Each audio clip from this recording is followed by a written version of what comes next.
What's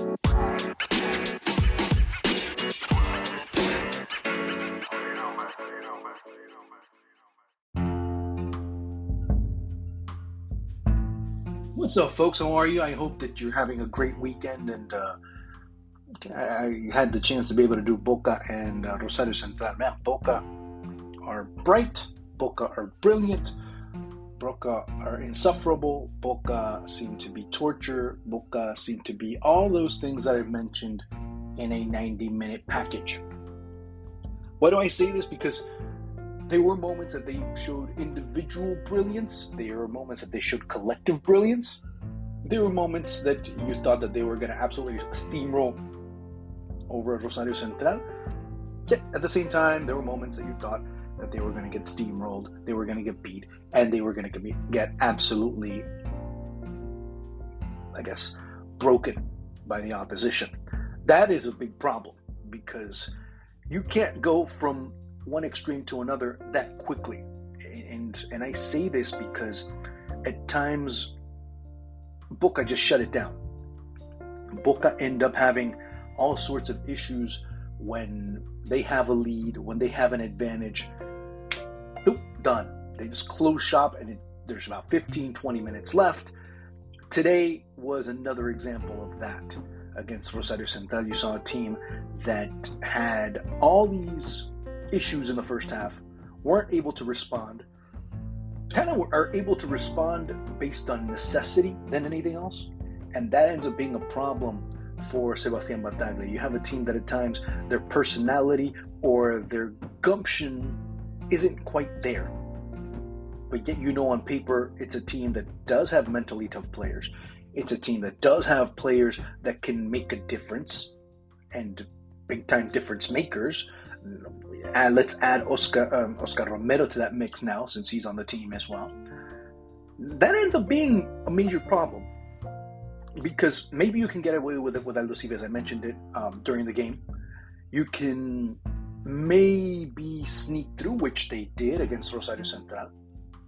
But when the competition gets stiffer, when the stakes get higher, and when you start playing in other competitions, case in point, the Copa Libertadores, when you start facing the Brazilian teams, when you start facing River, when you start facing those squads that are currently the measuring stick, the standard bearers in South American football, that's when you're truly going to be looked at.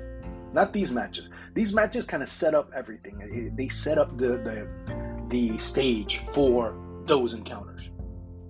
And if you can't set this up, imagine trying to go a little bit higher and being able to be front and center in a marquee matchup in the quarterfinals, in the semifinals, or maybe even in a final of a Copa Libertadores against the Flamengo, Atlético Mineiro, or whoever it may be, Palmeiras.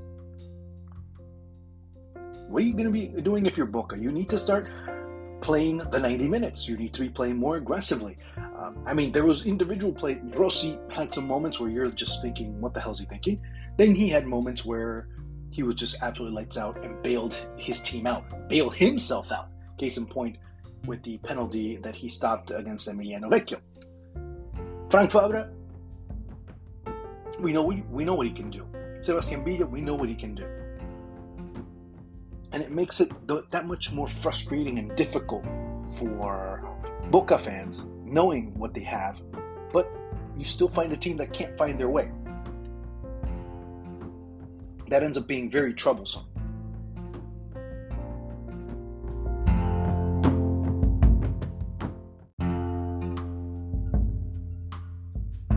You cannot have a team lose that much energy, have that much drop off from 1 second to the next.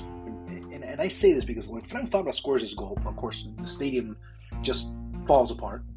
It just breaks down, and Riquelme gets up. Robert Pires, who was in the VIP balcony alongside Chicho Serna and the rest of the Boca board, you end up seeing just everyone, wow, oh, amazing.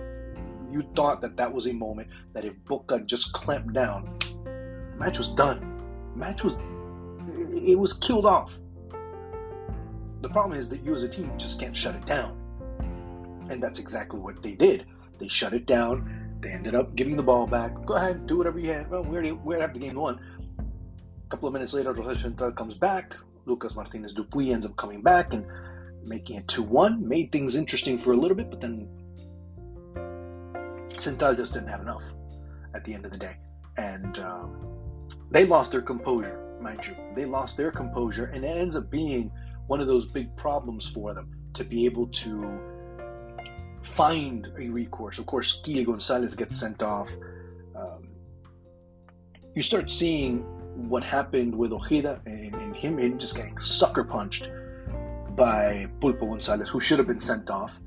And you end up asking a lot of questions about Boca, but you end up asking just as many questions about Central, who just did not show the necessary poise to be able to advance and be able to at least get a point out of this Boca side, who at times in the first half showed very little, but then Central didn't show that much more, to be quite honest. I think it was like 1 or 2 shots total that they were able to muster up in the first half.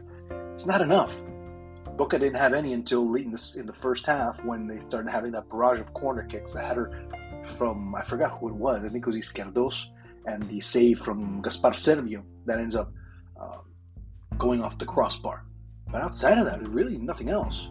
And it was that, combined with a lack of poise, with a lack of clarity, that was again part of the reflection of Kili Gonzalez. And I don't blame Kili Gonzalez for getting upset, but